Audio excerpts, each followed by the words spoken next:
आपनू ने चाहत के बदले मुझे नफ़रत बेशुमार दी।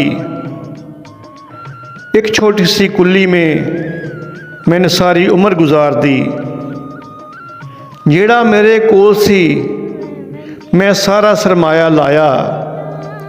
इस कुल्ली नू बड़े ही मैं चावां नाल बनाया।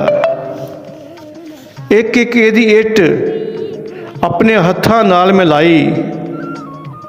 अपने खून पसीने नाल मैं कुल्ली ए सजाई। मेरिया अपनिया उस वेले रोड़े बड़े अटकाए। रुकावटां पान लई उन्हां मुनसफ भी बुलाए। कई वारी उन्हां ने रोक दिते मिस्त्री। वटो वट कीते कपड़े कीते होए इस्त्री। कसम खुदा दी मेरे अपनिया ढेर मैनू पुजाया।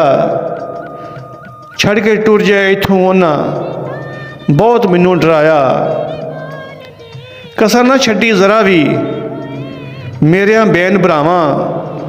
पर मेरे नाल सन मेरी मां दियां दुआवां।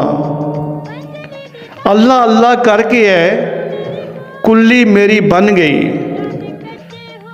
पर थोड़ी जिन्नी साडे भैन भरावां दे वही ठन गई। बड़े ही चावां नाल मैं हतम फेर दवाया। अपने भैन भरावां नू मैं हतम ते बुलाया।